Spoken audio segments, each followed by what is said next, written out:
Hello, and welcome to Resolve, an afterplay show. This is an after show for a role-playing game that does not have an actual play, where we tell you all the details of our game so you don't have to listen to it. Hi, I'm Sammie, I'll be your host. My pronouns are she, her, and I play Isiri, the Hope of the Abyss. Joining me today is my wonderful co-host, Alex. Hi, I'm Alex. I play Juice the Marlboro and his Moogle companions, the Smogs. All of us use he, him pronouns. We are joined today by Carolyn. Hi, I'm Carolyn. My pronouns are she, her, hers, and I play Poni, a miniature horse who is in fact not a unicorn, who also uses she, her, her pronouns. We are also joined today by Dee.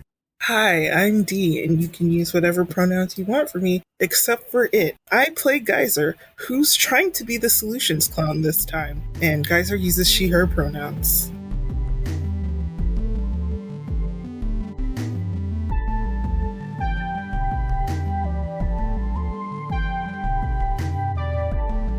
Welcome, thank you for joining us today. Now that we're all here, Alex, why don't you tell us about the actual play? Previously in EFFETE, Isiri discusses the possibility of relocating merfolk to Chrysalis or a connected world with Sierra. Poni attempts to make herself and Isiri intangible to race to the World Travel Lab, but they both sink through the floor. Geyser and Smog return to the World Travel Lab to check on Zetaflare's deployment. Geyser feels like something is watching them and notices the moon slowly moving back into place. Geyser heads off to seek Sierra's help in lowering the tide. Tao reaches out to Aura and Isiri to coordinate a return to gathering world cores. Geyser trips over Poni as she and Isiri rise from the floor. Isiri and Poni head to the world of spirit. With Tao's help, they enlist the Sleep Beast to check out Chrysalis' moon in exchange for putting some of its people to sleep. Smog speaks to Susie about adopting Valentine. Geyser talks to Powder and Sierra about fixing the tide. Sierra triangulates the force pushing the moon back and sends Powder and Geyser to investigate it. They find Alrune in shallow water, straining and pointing a wand while roots grow out around her feet.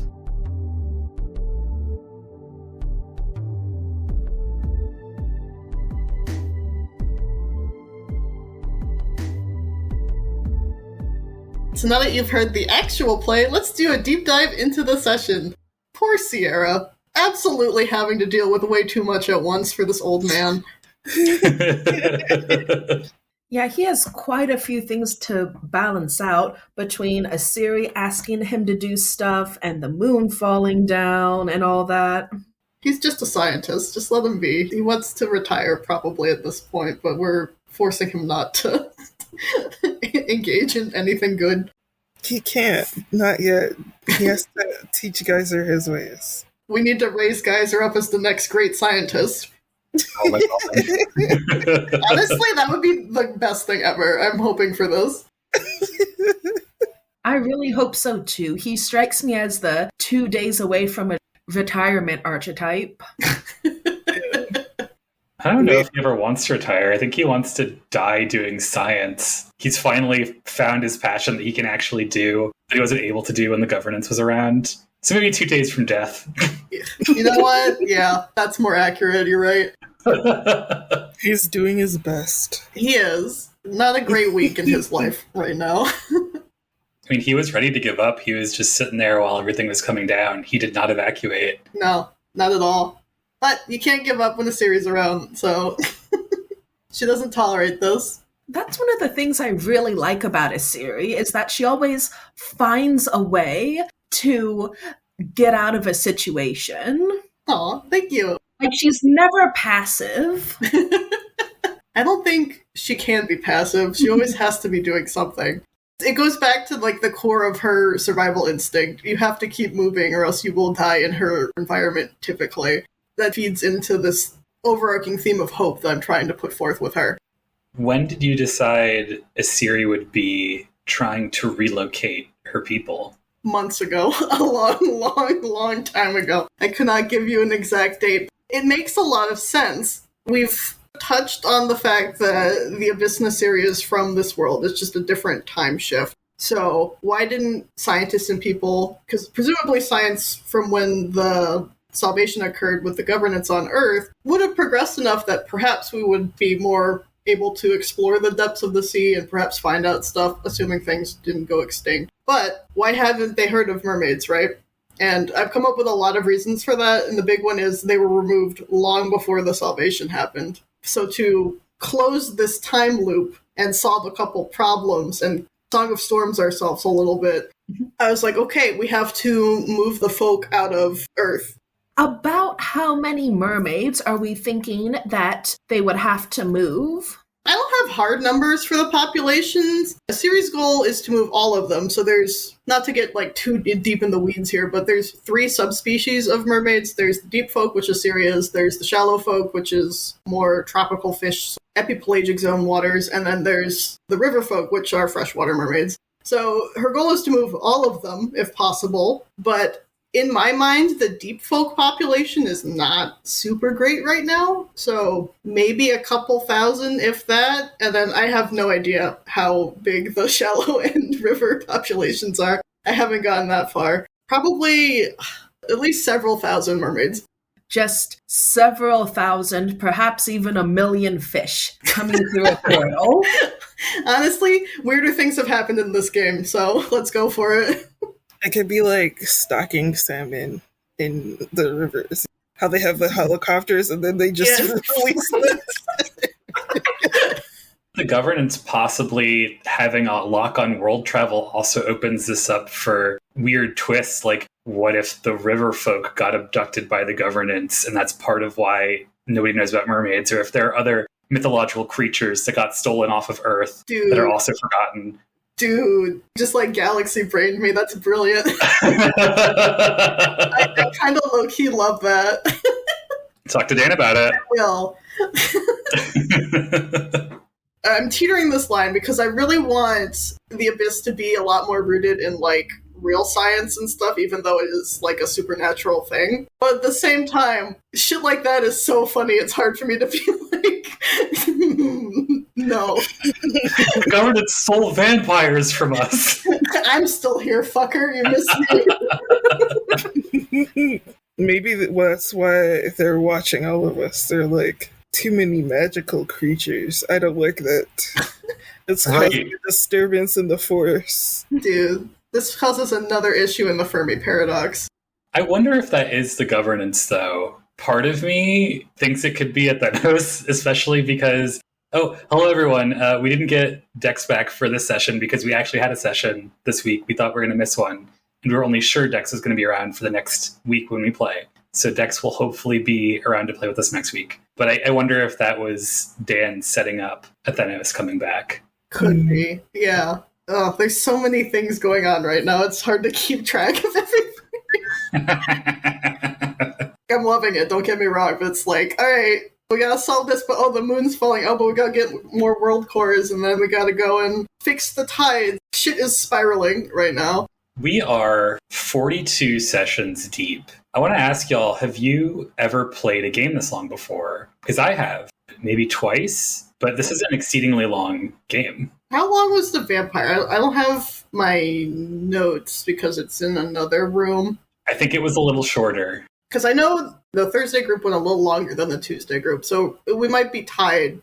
Yeah, but it doesn't seem like we are really in the game now. We are reaching climax, you know? Yeah. Yeah. I feel like it's gonna be more sessions, and everyone keeps like throwing a wrench into everything. So, we all have an agenda. there's a lot that I want to accomplish, but I don't know if I have time, but we'll see. How about you, Carolyn? Have you done any role-playing game this long before? I don't think I have. The vampire sessions came close, but all of the Pokemon tabletops and all of the D&D tabletops I've done have really just 9 months from the start of a school year to the end of a school year. No, I think there was one game that technically went over a longer period of time, but we had fewer sessions total. Mm-hmm. I feel like this might really stick in your memory than like this character, because once you have your longest running character, they're just more a part of you than the other ones. Oh, absolutely. And especially because this is really the first time I have great art of my character, thanks to Sammie. Oh, you're welcome. You are onto something there, Alex, because when you are engaging with a character for so long in such a direct fashion like this, it really does start to bring out facets of your own personalities and things you want to explore in yourself. Sometimes I'll be playing Isiri and I'll be like, why am I so goddamn misanthropic all the time? It's like, lighten up, dude. That's a really interesting thing that you bring up. I kind of see that happening with my character as well, which is funny because I was trying to make Geyser not be me, right? And it's kind of like course corrected to take on a lot of my actual personality traits. I'm not going around causing people hell all the time, but the natural curiosity, one-track mindedness, I probably would do that in real life. Probably not so much the gullibility or general Geyser awfulness that's on the persona. My previous characters were very much me playing myself. Yeah, you can never really fully diverge anything you create from yourself. It's always going to be a reflection of your personality. So it is very fitting to see these little glimmers of yourself pop through, especially when you're with them for so long. Mm-hmm. I try not to be a huge jerk in real life, so where I put a lot of my negative energy into my role-playing characters. A lot of them are jerks. I do have to compliment you on that, because whenever you are particularly a jerk, at least for me, you've always sent me a message that's just like, hey, are you okay? Like, this is the game. Which is a very good and healthy thing to do, and I feel like more people should do it. Yeah, I've been hearing a lot of like horror stories, like the D&D Reddit subgroup. Oh my I'm God. not on Reddit. I just see the posts floating around where like, I completely hate my D&D session. How can I ruin everyone's good time? And it's like, stop playing the game with those people. Yeah. What the hell? There are a lot of good tabletop role-playing game video creators and essay writers out there who have a lot of like 101 tips. I would say Matthew Mercer's run of GM tips is a really good place to look. And I think he had an episode about romance in tabletop games that I think is just good to watch, even if you don't ever intend to have romance for your tabletop role-playing game character, because it helps give you like, here's natural times to pause and check in with your other players. I've engaged with a lot of that stuff before, so checking in is something I try to do if there's been an intense character scene, even if it's positive or negative. Have a couple of Twitter friends that are big into tabletop. I actually connected with them on Monster Hunter, but he has like a really big blog. He would talk about the point of games is to have fun. If you're not having fun, it's either the game that you're playing, the way that you're playing the game, or the people that you're playing with. Mm-hmm. And if you can't stand the people that you're playing with, stop playing with them. Because the point of the game is to have fun. Yeah, the old adage of bad tabletop is worse than no tabletop, because then it just sort of jades you from each other game you enter going forward. Yeah. Luckily, I've been playing with y'all for like a while now, and I absolutely adore everyone. So, We love you too. Making a little heart. Heart eyes.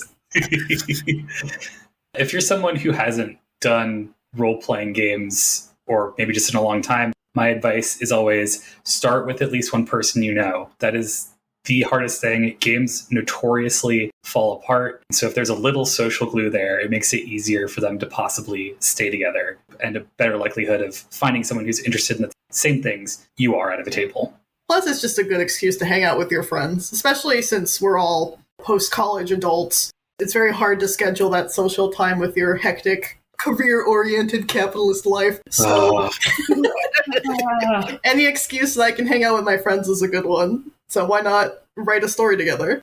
To get us back into the scenes a little bit, to have the high-level role-playing stuff. Hell yeah.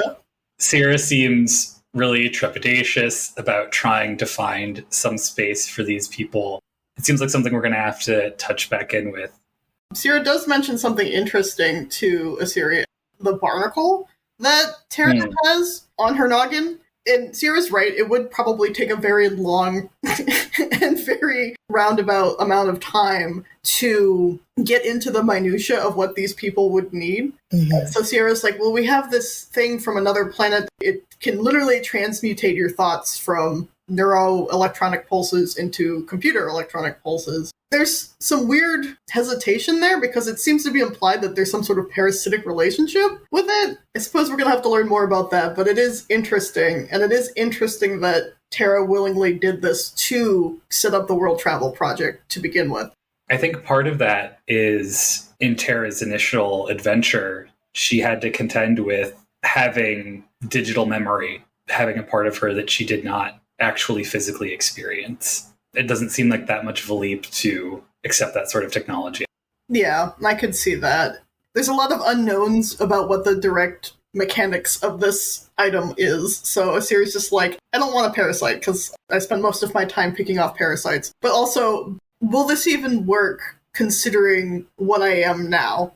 Maybe the bioorganic parts might, but there might be some interruption by the Abyss's presence in me. But then she's like, Poni, I must teach you the art of space. And Poni is eager to learn. Poni is getting all kinds of new tricks and magical know-hows, what with her training sessions with Tara and Smog and now Isiri. I really want to see Poni just go fucking buck wild, so I just kind of want to encourage Poni to have all of these tricks up their hooves, horseshoes. I think when she's wearing like a shirt, she still has sleeves. Is she wearing a shirt right now? She wore like a hoodie, which is kind of like one of those dog jammy things. Oh my god. That's actually so cute. Love and that. She did wear a scarf with some psycho glass in it in the casino, where she learned to gamble. Styling. So when y'all started talking about space manipulation and Poni, we started thinking it's like the wind. I'm just going to pass through something. Even though I feel it, it's like, oh no, we're going to have another anticlimactic Poni fart again. I was thinking it. I was thinking about doing a breaking wind, but then I was like, no, the moon is here. It's serious. And then she got stuck in the floor anyway.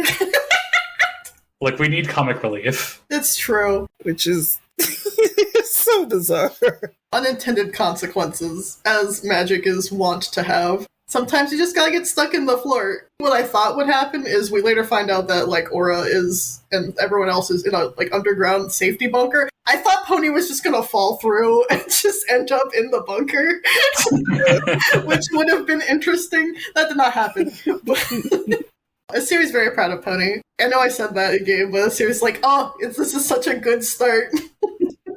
Yeah. Poni's always needed a couple tries to get it right, like with her fireball and with her psycho glass. She'll get around to it eventually. Yeah, we're gonna have the most magical horse on record. It's gonna be great.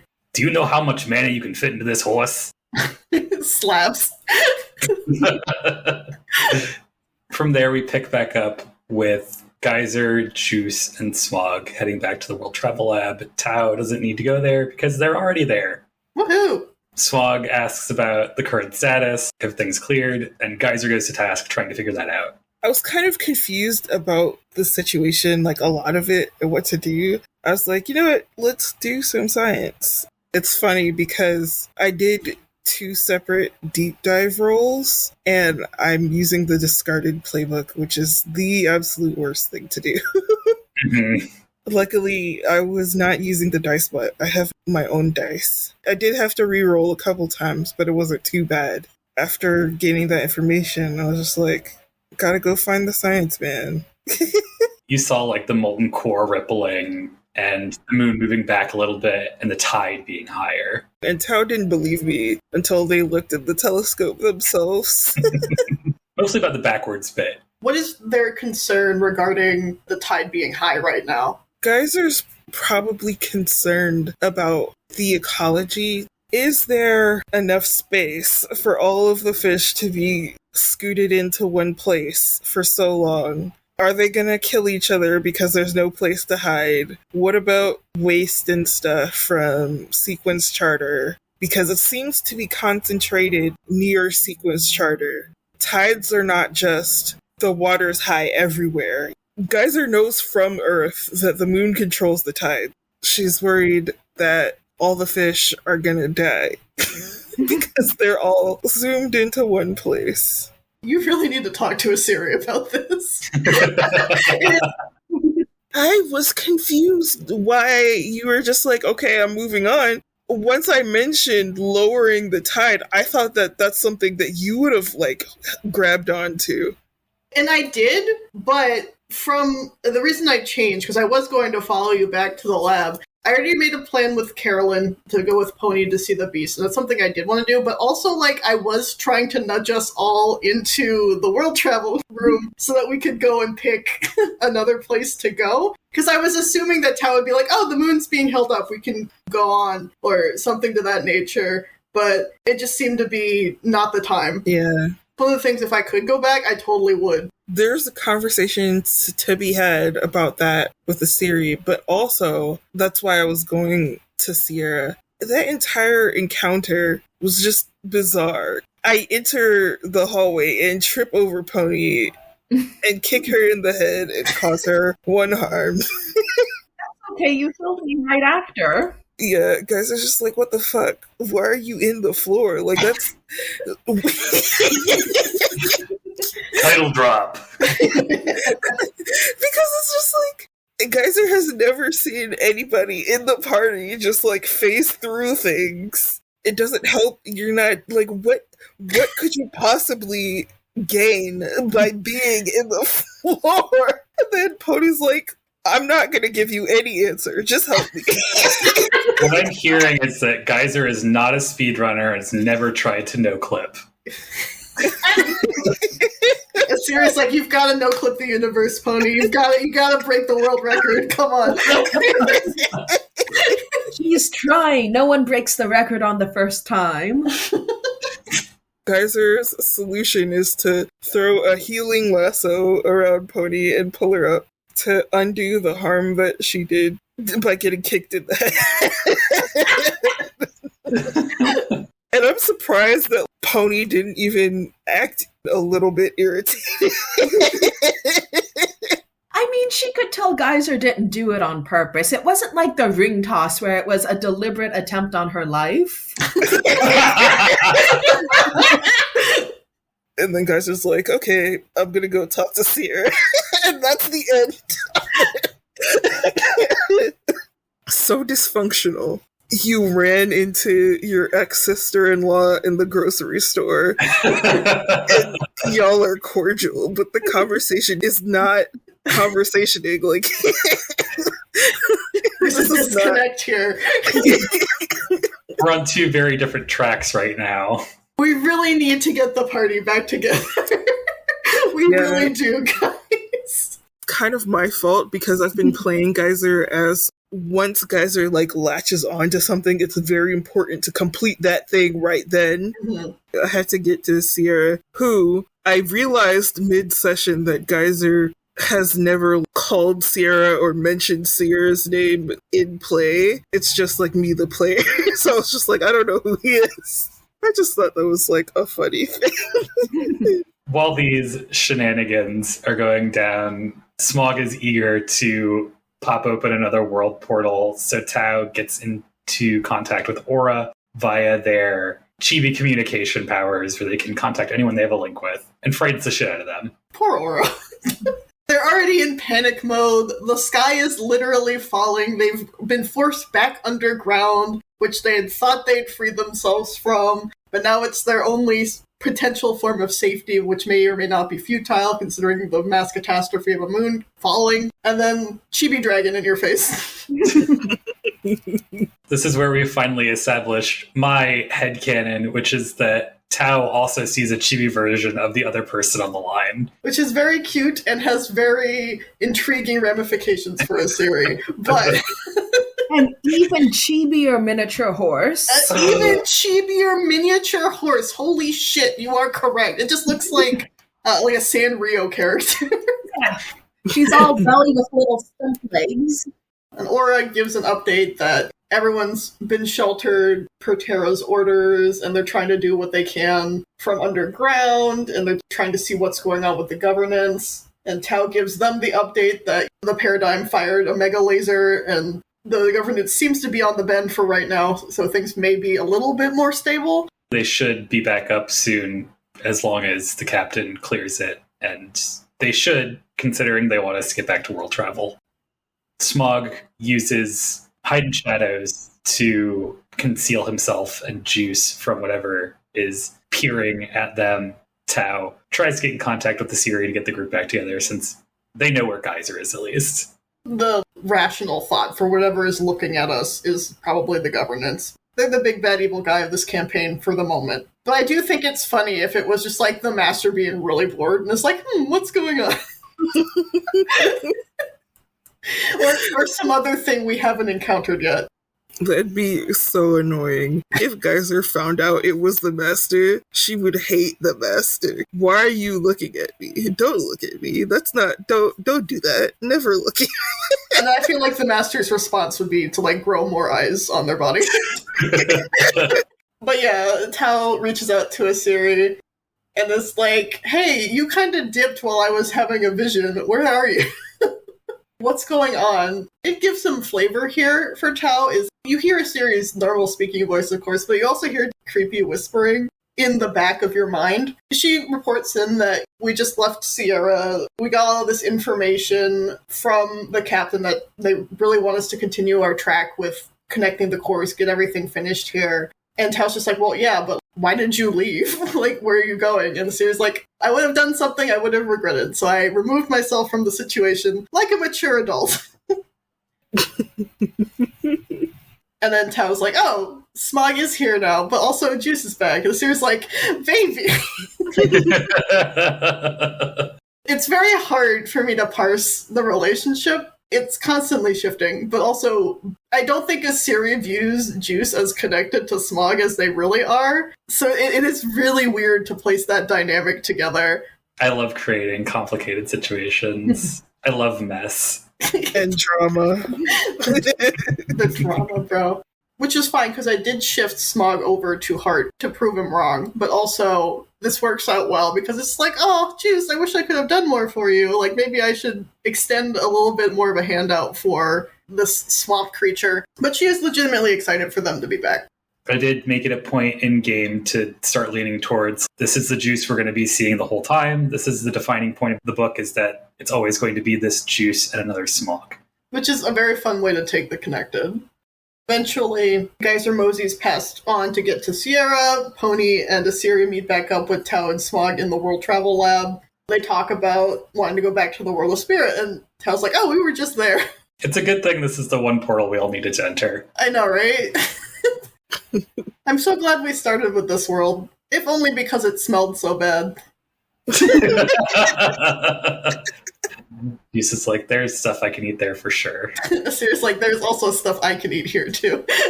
Oh my god, I don't know why this unlocked the memory for me, but when Tao was using that ability to speak to other people so much, I was like, what happens when Tao talks to Juice? I thought it would be really funny if I had a very uptight Alfred Batman voice, like, ooh, well, hello, Tao.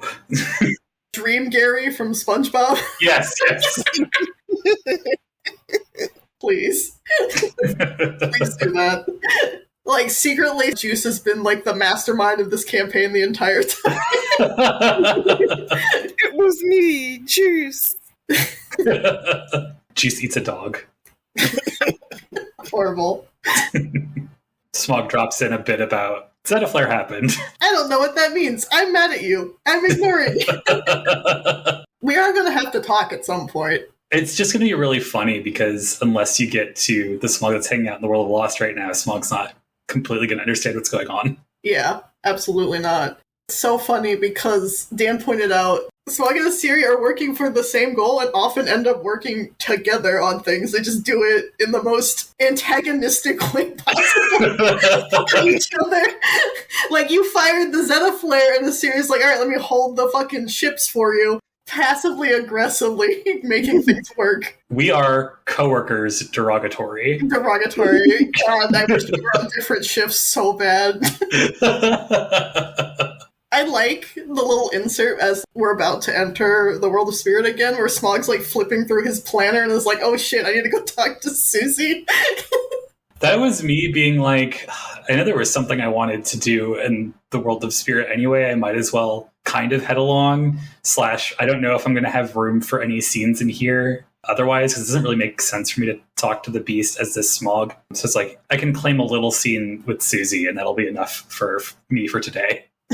And it was incredibly cute, because you immediately peeled off to do that once we entered the portal. Of course, it's the dead of night still, so you knock on the door, and Susie's just sleepy, the stereotypical nightcap and sleeping gown. Why are you here? And you're different again.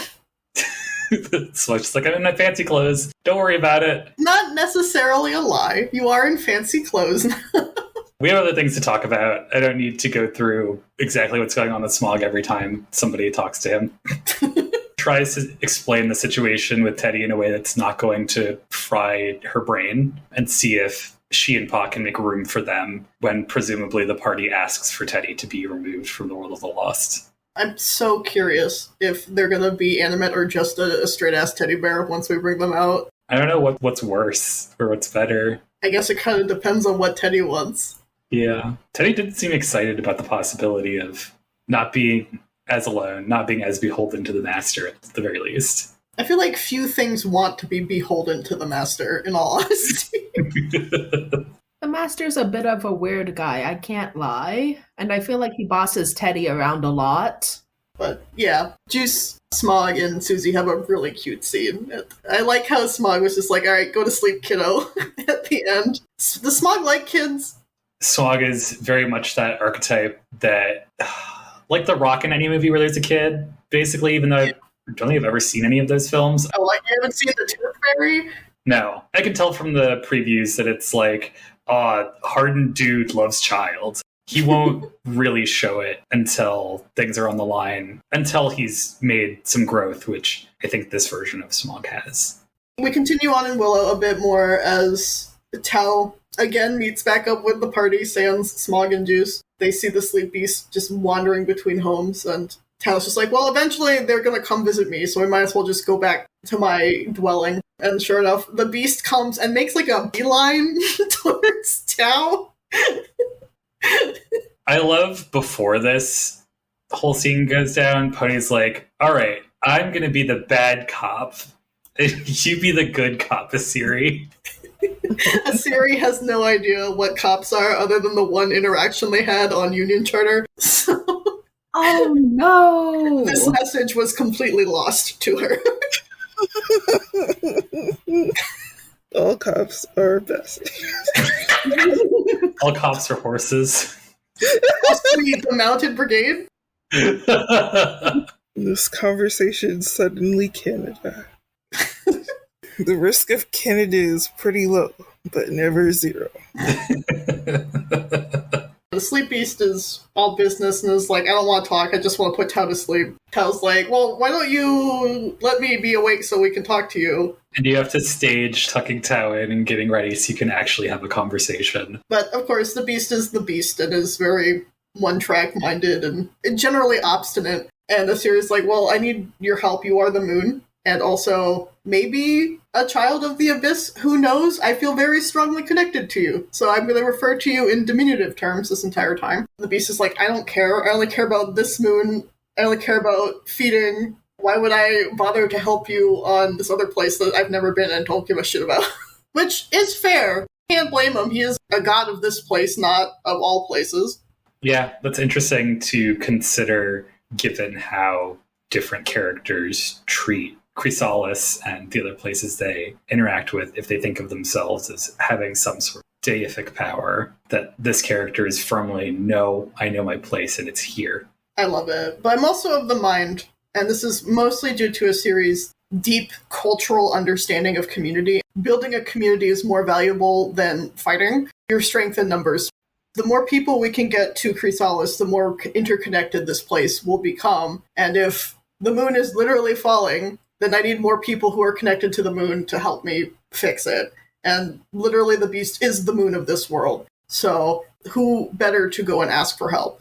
It makes sense. It's just wouldn't in the Sleep Beast's own worldview. It's always fun to come back to him and realize what his thought process is, because it's never what you want him to do. Yes. It's so difficult. That's just how pigs are. They just kind of do their own shit. They don't care. You can coax them with food, like we end up doing here, but it's very difficult to get a pig to do what you want them to do. Then we finally get around to Poni's bad cop paying off. And I love that it's not mean to the person you're interrogating, but approaching evil morally that Poni decides is bad. Well, Isiri was already getting into it with the beast, so she was bad cop, so Poni had to be badder cop. She was committed. She wanted to get a little spicy for once, so Poni said to the beast, you know, you eat people's sleep, right? There's people in this other world. Can't you eat their sleep a little bit? I don't think it was out of character for Poni to offer up other people as a sacrifice, especially when she hadn't asked other people, but it is a darker turn for her. I do like the thing you said. It's not anyone else's business about what you eat. If they never ask questions, you have to explain yourself. And Tao is like, yes. And the beast is like, absolutely not. I mean, he's not eating people. He's eating people's dreams. That's not a horrible, horrible thing. When we were in the world at the beginning, he just got a little overeager is all. Like, in my mind, while this was going on, I was, like, low-key panicking. I was like, oh god, what if... what if this, like, spirals out of control? Because Isiri eventually relents, is like, fine, you can hang out for an evening. That's all you get. But also, at the same time, I was like, shit, the sun never sets on this fucking planet because it's tidally locked. What if we've, like, entered some sort of monkey paw arrangement? Then I was like, alright, you get 24 hours. Time is different than phases. I don't think the Sleep Beast would have tried to exploit that, partially because I don't think they have not the intelligence, but maybe the will to go through a debate like that. Fair. Isiri is threatening him at the end there, being like, you will answer to me if this goes bad again. And I like the detail that Dan added. The beast touches the burn scars from Dragon Tao. It's like, if that won't be necessary. You also have an interesting relationship here with the Isiri saying, like, dear, and just endearing terms that feel very, not quite patronizing, but at least treating the beast almost like a child. Whereas Athenos had words of sibling, like brother. Like baby brother, still diminutive, but yeah, more on the same level. It's very intentional by me because the Abyss would see this being as maybe not like a child, but at least something of itself. It's hard to explain when you have non-corporeal entities, I guess. But, like, at least she sees it as, like, oh, you're my baby, in essence. So I'm going to treat you as if you were my child. I don't know if Dan intended this, but looking back on it through the lens of our characters, you have this very natural piece of the world, something that's based on nature, but that we use to track time. It's interesting to see as a compromise between our characters. Maybe I should have gone to talk to Sleep Beast, although I have had my own moment with him alone. Yeah, I just really wanted to touch back with the Beast as Isiri because I think their relationship is very interesting, right? Because the moon pulls on the sea and vice versa. Now that she's awake as the Abyss, you are inside of me in some capacity, if that makes sense. You cannot exist without me and I cannot function without you. So we need to be on the same page at all times here, regardless if we ever meet up again, if this all goes to kaput. I just really enjoy their relationship, especially because the Beast is just so fucking stubborn. Yeah. The series is like, please. I want to say this in plain terms, too, because I like this aspect of it. But you have, yes, the tides, but also the aspect of space encompassing actual that duality of relationship of the control exerted between the two of them. Yes. That's exactly what I'm going for. We bargain with the Beast. It's like, all right, come help us for the day. The Beast is like, all right, let me finish up here. Stabs Tao. Good night, Tao. Good night, Tao. Stab. Good night, Moon. Good night, Moon. Perfect. God, Zach is so funny. I love that man. Yeah, tell me more. Tell me. Ooh. After that whole stabbing, which I just want to say, the world of the spirit has the most unhinged solutions for sleeping and waking. Smog tried to shoot someone awake, and Tao is being stabbed to sleep. Like, that's... Literally just want to know if every person who wants to go to sleep needs to get stabbed by the beast, or this is just a proxy of them just really wanting Tao right now. I think it would be very uncomfortable for all the citizens of the world of spirit if every time. Maybe for somebody who's already naturally asleep, it's just like a tap to access the dreams or whatever. But to put someone asleep, we already established that the butt of the spear needs to hit them. At least for our Twilight version. God, I was coming back with that. It's going to be buck wild. Literally vibrating. I'm frothing at the mouth. I'm so excited for Thanos to come back. Rabid wolf mode activate. Literally, I'm going to contract rabies and run up a wall. Oh no! Peel my skin off. Please do not do that. After that, we zoom back to me and Powder and Sierra. And they're like freaking out. Powder's calling for Isiri. Geyser's like, hey guys, what's up? And they're like, oh my god, they fell through the floor. We need to help them. And Geyser's like, yeah, I already did that. Geyser's like, please help me put the water back down. They brainstorm some options. None of them out. I love the idea of the psychoglass, though. I don't know, maybe there's still psychoglass in the moon. What if we all fought really hard together and tried to pull on it? Or push it. We need to push it back into place. We gotta take the moon and move it back to where it was. Yes. The other idea was to cool down the molten core of the moon. Sierra was not having any of Geyser's ideas. I think it's much less that they weren't having it. It was just more like, well, we've already thought about it, so this probably is not the solution for this problem. Yeah. One thing you gotta give Sierra is he engages Geyser on the conversation topics, does not instantly dismiss it, explains why those might not be the solutions. And that's very nice for Geyser. I don't know if Geyser, really likes Sierra. This is a guy for science. It's a relatively neutral opinion, but that in itself is kind of funny considering our first interaction is Geyser trying to physically eat it. I really like how both Powder and Sierra have sort of come around to Geyser. It's not that they're being difficult to be difficult, it's just they're trying to figure shit out and they're just really one-track mind. In this scene, I think you can really see where Powder clicks and figures that out and is like, alright, maybe Geyser isn't what I thought they were initially. Winning people over, that's my specialty, I guess. I'm not sure. Geyser and Powder are best friends in Geyser's mind. Geyser really likes Powder and her gruff voice. And Geyser finally learned Powder's name, right? No, Sierra's name. Sierra, sorry, I got him confused. In the midst of that conversation, Geyser decides to cast magic repeatedly because doing the deep dive is hell for all of my links. I cast an illusion to zoom into the moon so that Sierra and Powder could have a better look. This was another place where there was unintended consequences, and I did that on purpose. Geyser should always come with a little bit of hijinks. It just would not be Geyser if there was no, pinch of bullshit happening.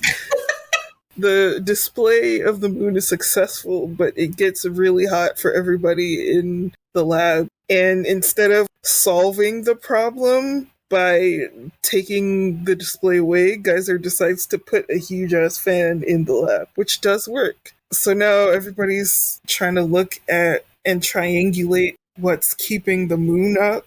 Sierra has to look at the computer from the side because he has a display in his face. What a fun unintended consequence from Dan here. It's just alright, you get what you wanted, but also just the magma heat from the molten moon core is just burning everyone's eyes. Then we figure out something's keeping the moon up, and then we found out coordinates. Geyser also explains to Powder and Sierra that someone's watching her, and Geyser's really chill about it in the moment. Geyser does not like the fact that someone's watching her, by the way. Being upsetting to Geyser doesn't really translate the same way. And then everyone's like, what? And Geyser's like, let's do something about the moon. I really like that interaction with Powder, because Powder's like, somebody's watching you? That's fucking creepy. And Geyser's like, is it creepy? Sometimes I watch people. And Powder's like, yeah, that's pretty creepy.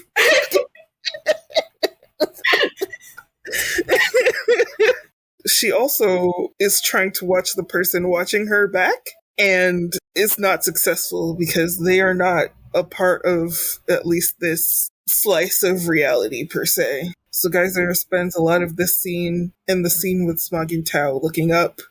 I also explained about Zetaflare, which I've been playing Final Fantasy 16, so now I have context for that term, and I didn't before. You also have context for the flares scaling up in power with the same prefixes as storage and memory. They're like, what? Again, this is like the third time this conversation that Geyser is confused. Because Geyser is explaining just really magical metaphysical properties to a scientist who has previously been unexposed to magic until all this shit started. And then Powder, who is a blockhead affectionate.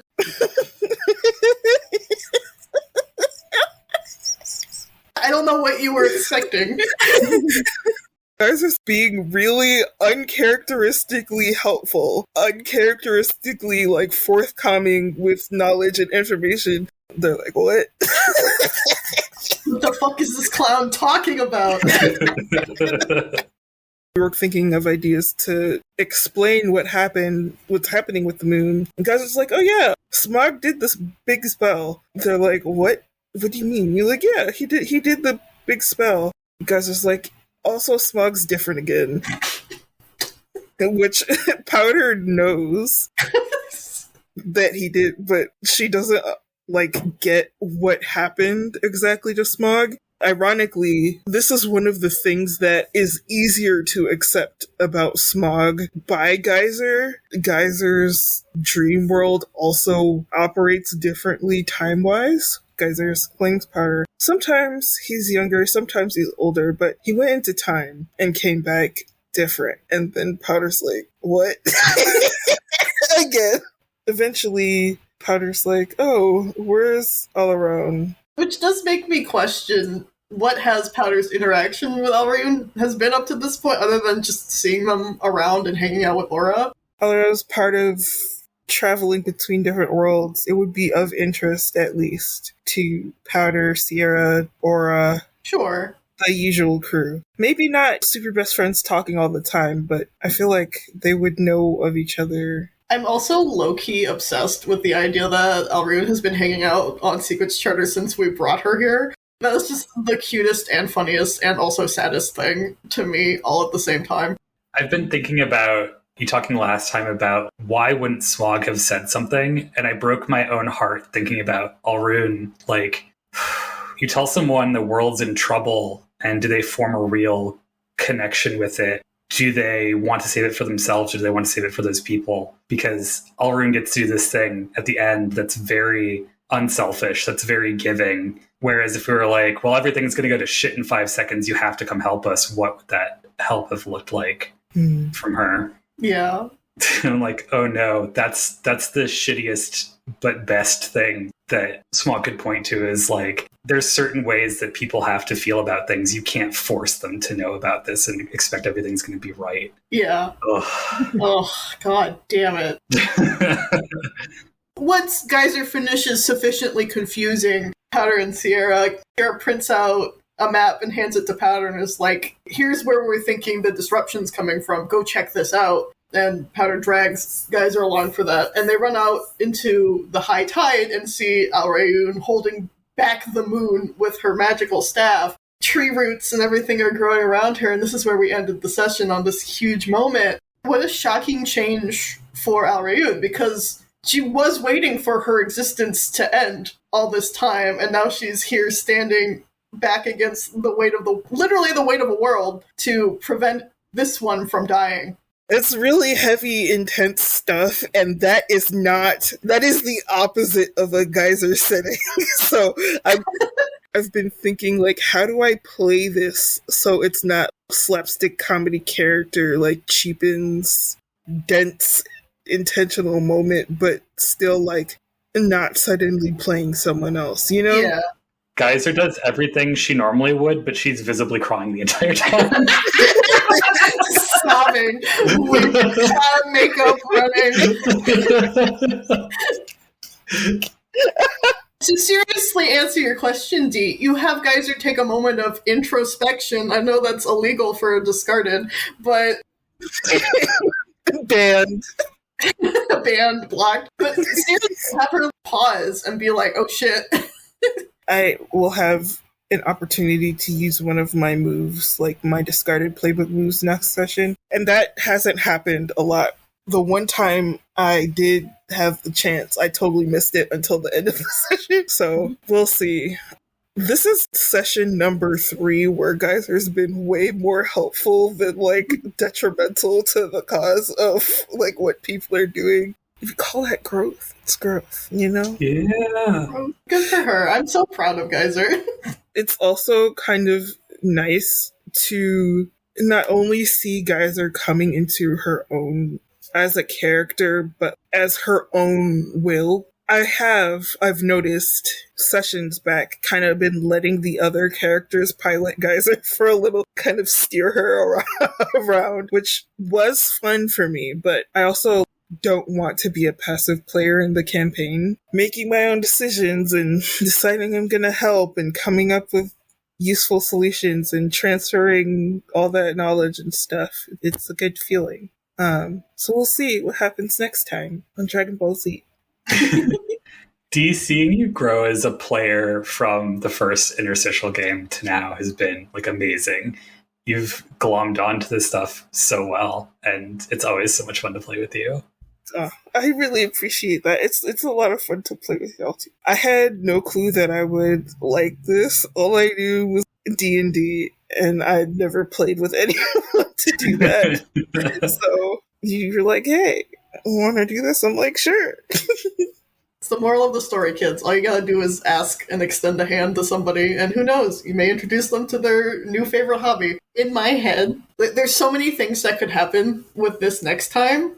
I just really want to make this cross-dimensional safety net for Chrysalis. I know it's technically their fault we're in this mess anyway, but, like, in my brain, I want everybody to be here and just be like, alright, we're saving this universe no matter what. Yeah, that seems like thematically the right thing to do. I'd feel bad just leaving a whole world to die, especially given Geyser's backstory where she was, like, evicted from her world and then told to leave.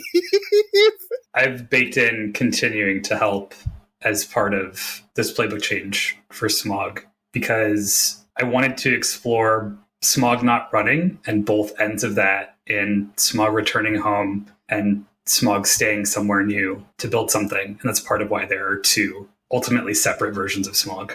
I love that. The touchback for Isiri, like, that sense of community, but also the Abyss is interpreting a lot of this as humanity, i.e. Terra, called for me directly, so it is my duty now to see this through to the end and make sure everything is right. You don't reach out to that level of primordial ooze without good purpose. Oh, I just noticed something. I'm really close to playbook changing.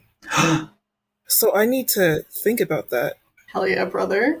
Y'all are going to hear Geyser playlist episodes soon. Ooh. Dun dun dun. Nice. I worked hard on that playlist and twice because they were like, you have too many songs. It's real choice, if I do say so myself. I think I might now have more songs than everyone else if you combined my 3 playlists. I am working on a 3rd playlist. How many playlists? I will think about my next playbook and then I will make a new one. But Hell yeah. I need to give, because there's a lot of options. Now that Smog is the connected, I've been thinking about the anachronism or the other, but we'll see.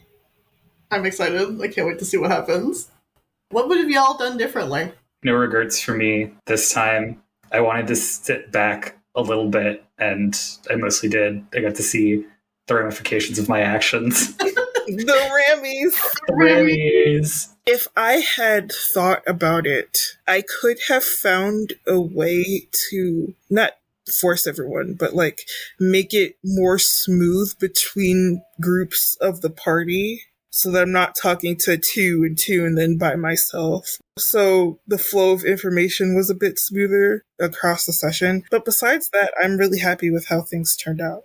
We touched on this earlier where I would have gone with Geyser because I think that would have been a very important conversation to have. But at the same time, we really gotta get everyone back together. Yeah, it's like herding cats sometimes, but that's half the fun. It's not a personal regret for me, but I wish that we had found some way all together to move on to another world. I'm really ready. Same. I wish there had been enough time for Poni to try the transmogrification a second time after getting unstuck from the floor, but we were on a bit of a time crunch. Your wish is my command. I will do whatever I can to help you with this. This is a series new goal with Poni. Yay! Bring it up next time, because I would like to get the party back together, and that seems like a fun way to do it. Pony's going to turn into a transformer. Hell yeah. Robots in disguise. There's the Beast Wars, so this is fine.